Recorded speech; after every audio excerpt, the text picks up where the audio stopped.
Wait a minute, I hear something. Dr. Movie!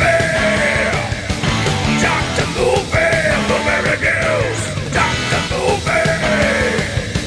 Dr. Movie! Yeah!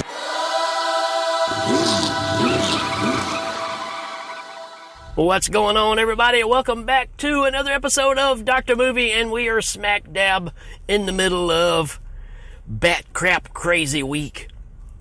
And how can I even let a few days go by of Bat Crap Crazy Week and not have some crazy Italian knockoff movie in it, right? Well, I've kind of been holding on to this movie because I was trying to figure out the right way to present it, right?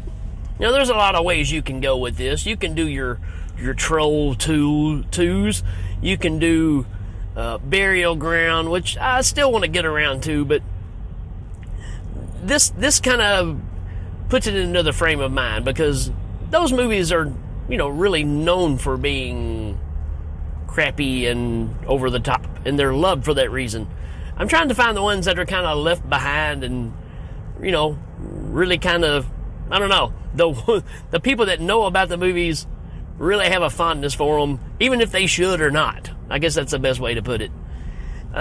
So in this episode, I had to bring up some more Bruno Mattei, right? We just did a Cannibal Apocalypse, whenever it was, a few shows back. So you kind of got my rundown of what Bruno means to the movie world, or doesn't mean to the movie world. Love him or hate him, it's an interesting career that you can talk about, right? And this one's no different because not only do you have Bruno Mattei directing it, but you got Claudio Fragazzo writing the script. If that's not a combination of bat crap crazy, I don't know what is. Speaking of Troll 2, that's Claudio Fragazzo's, movie. I love the interview with him when they're like, what was the whole meaning of calling the movie Troll 2 when there's not even a troll in it? And he didn't understand the question. Anyways, that's not what we're talking about today. We are talking about Shocking Dark. And this is really the reason I wanted to talk about it. Because, yeah, it does get a little crazy. No doubt about it. It does get bat crap crazy to a certain extent. But at the same time, this is probably the most blatant rip-off movie I've ever seen. And the thing about this is I've only seen this, I think the first time I saw this was 4, maybe 5 years ago. And this thing came out in 1987. So I don't know if it had, troubles getting released over here, or to my thinking, just by watching it, it's like, man, there had to be a lawsuit. Somebody had to get sued over this. Because let me just read you what it says here in front of me. Just the titles alone, right? This is what it's known as in other areas. Shocking Dark, also known as Terminator 2, or Aliens 2, or Alienators, or Contaminator. Take your pick, right? When you see, there is some artwork done for when it's called Terminator 2. This came out, 3-4 years before Terminator 2 came out, so they made a sequel without asking anybody of Terminator. You think. That's where this gets bat crap crazy. Because really, this is 95% of this movie is aliens. Alien 2, the sequel, Aliens. I mean, to the T.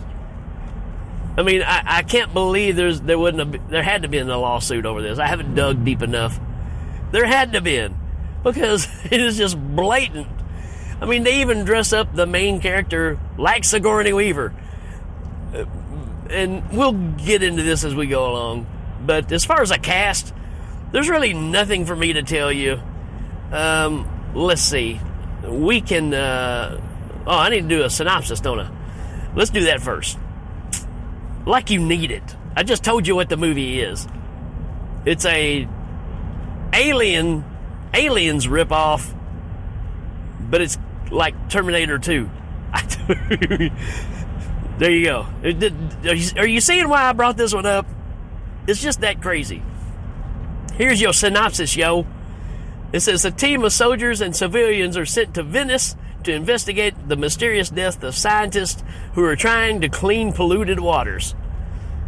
Right. I can't believe that's the synopsis. Because that is maybe 20 seconds of what they talk about in this movie. And the rest of it's just bad crap crazy. So let's talk about this. I lost my page. There we go. But let's look at the cast. There's not a lot to say here, right? I guess the big takeaway here is Geretta's in this, or Geretta, whatever you want to call her. You Italian film fans already know. I mean, she was in Demons, right? She's been in several things, mostly known for Demons. And here she's in this military group. She kind of leads this military group. She's the Sarge, I guess. And this group of military people, they're supposed to go in and do a search and recovery, is called Megaforce. Huh. I wonder where I've heard that before. Oh, that's right. Probably from the movie about a military group called Megaforce. So there's no doubt. I mean, hey, why steal from 1 or 2 movies when you can steal from 7, 8, right? And just throw it all together. But anyways, she's leading this group. The only other person I really want to bring up is the Sigourney Weaver character, or the actress that plays that. Her name is Haven Tyler. I think it's the only thing she's ever done. And I'm going to tell you, folks, there's a reason why this is the only movie she's done. Maybe she's done some other ones, but Lord help her, she's not a good actress at all, or actor. Sorry if I offend anybody by getting that confused. It was only actress for the first 45 years of my life. Yeah, I mean, she's not good, y'all. She's not good. And it's amazing. It's like they pulled up a Starlog magazine when making this movie and said, hey, we need an outfit that looks just like that. Because every costume change is pretty much another outfit that Sigourney Weaver wore in Aliens.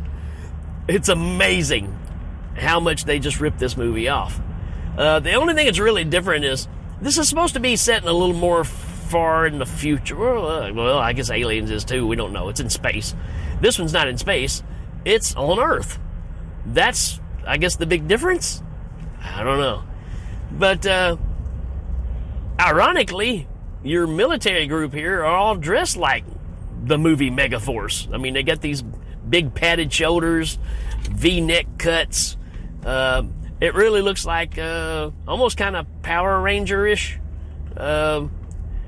Somewhere between Power Rangers, Ace Frehley, and Star Trek the Motion Picture. It's some weird collaboration of all that, if you can imagine that. But there you go. Well, yeah, military group's going in because, I'll be honest with you, I can't even really remember why they're going in and searching for this, whatever it is they're looking for. I think there's been an issue with a company called, you want to talk about 80s. Instead of Westcorp like we're used to with Aliens, we've got Tubular. Tubular Company. Or Tubular Corp. Yeah, Tubular Corporation. It's tubular, dude. And supposedly they deal with the entire irrigation system, water system of all of Venice, right? This is all about Venice, and in the future it's all run down and contaminated. Nobody lives there anymore because the water got messed up and killed everybody, and that's just a bad situation. So the whole idea is going in here and finding out why, and in the process of doing so, they run into this one guy that's down there running around who's been lost for a while, and he's kind of going crazy, right? So it's almost like there's a group of scientists that are already down there doing this work, whatever. I guess they work for Tubular. And they run into this guy, and he's kind of out of his mind, and he literally does, from the movie The Thing, right? When the thing is in the guy and he gets down on the ground and his hands get real big and he makes that horrendous roar. He does that. He don't do the hand thing, but he just stands there and starts yelling, and they all hold their ears, and it just goes on forever. I'm like, man, just kick the guy, something, anything, make him stop, because it's just like for forever. And I'm like, wow, they just literally pulled that out of that movie too. So I mean, the rest of this is pretty much paint by numbers, straight up aliens. There's these creatures that live there, and they take your body and they put it in this gunk that's basically like a wall, right? Just like an alien's that's got this hard, crusty, slimy, whatever stuff. And really what it is on this one is just like fake cobwebs. But they're holding the people in place, and these aliens grow out of them. Wow, that doesn't sound the same at all, right? Except they don't do chest burster things and they come out really small, because Doretta gets too close to one of the people that she's trying to save that's in there, and just, you know, this big alien hand, monster hand, comes out of the dude's chest and grabs her around the throat. And I'm like, okay, if that's just the hand, where's the rest of the guy? Because, you know, that's not really possible for him to be inside of there and bust his arm out of his chest and still be inside of there and be equivalent to the size of the arm that comes out. Just saying. It's a little bit of a problem. But again, that's Italian, right? And this thing just gets bonkers. I mean, these creatures look more like Swamp Thing than anything else. But yes, apparently these are all people that have been changed into these creatures because of some DNA experiment that Tubular has done. And you know, what else do you have to have in aliens? Well, you got to have a replicant, right? You got to have your bishop of the bunch. And there's this one guy that's real, you know, squint-eyed and just kind of harsh to everybody all the time. So you know something's up with the guy. Well, it turns out he's the replicant. And he's looking at the practice that Tubular has done, which he works for Tubular. Apparently he was built by him. But he's talking about this big DNA genetics thing that they created, which is this thing that's in the water that's destroyed everything, and just how genius it is, right? So obviously he's, you know, carrying the water for the bad guy. Ha! And you get everything that's in Aliens in this movie. You get the scene where they're coming from everywhere, man. I mean, you get that whole situation where they're holding, but instead of these fancy devices that are in Aliens, they got this device that's basically a UV meter, almost like a ohms meter, and they bedazzled it. You know what I mean by bedazzled, right? Those little kits they used to sell on TV that you do for your jacket and stuff, put the jewels on. Yeah, man, they just took these little handheld UV readers and put the jewels to them. And that's what they're using. And there's nothing that indicates, oh, they're getting closer. 13 kilometers. There's nothing changing on a thing. You can see the face of it. There's nothing changing. But, you know, they're coming in from all sides, and you get the alien kind of shootout thing and people getting taken away. You get the scene where the Sigourney Weaver character, which is Sarah. Oh, I forgot to mention, they find a little girl. Yeah, that's something new that they did that wasn't in the other one. And of course, the Sigourney Weaver character, Sarah, takes a liking to her and protects her. And this girl's a lot older than the girl in Aliens. I mean, you know, Newt was little bitty. This girl's probably, I don't know, 12, 13. She's probably like 15, playing 12. And, of course, she's the smart one that's been there, and her parents were the scientists, yada, yada, yada. It's the same thing as aliens, everything about it. But you also get the scene, like I was trying to get to, where, remember when Sigourney Weaver and Newt are in that room, and they, Paul Reiser turns the face huggers loose on her, trying to kill her? You get the same thing here, except there's an alien in there, and they locked her up in a room with it, and, cybernetic dude turns off the camera so nobody can see it. I mean, I'm telling you, this thing is dead up aliens. The only thing that's different is I guess they couldn't figure out how we're going to make a forklift outfit. So they kind of go back to the first aliens and do a thing where they're going to blow up the entire tubular plant, because they found out that tubular was behind poisoning the water. And but the great thing that tubular did is they built these time pods. So that's our answer for not having a forklift outfit, or even a forklift to do a big fight with some sort of big monster at the end, which that doesn't happen either. There's no queen or nothing like that. That goes back to contamination. That's where that idea came from. If you haven't listened to that episode, go back to the very first episode of Dr. Movie and check it out. It's amazing. Well, the movie's amazing. I don't know if the show's amazing, but yeah, they built a time pod. And so in the craziness of doing what they do in the first Alien movie, and we're going to blow up the ship and leave, well, I guess they do that in the second one too, don't they? Yeah, they do. They do the same thing. So yeah, you think they're going to get an escape pod and go from there, but it's actually a time pod. So they get in it, and they start typing. This woman comes up the screen, "Welcome to the time pod. You can go back in time just by pressing this button." Well, so when the countdown is going on, it's about to explode, which the countdown happens twice for some reason. It's like it gets to the end, and then another set of numbers start, and it's like,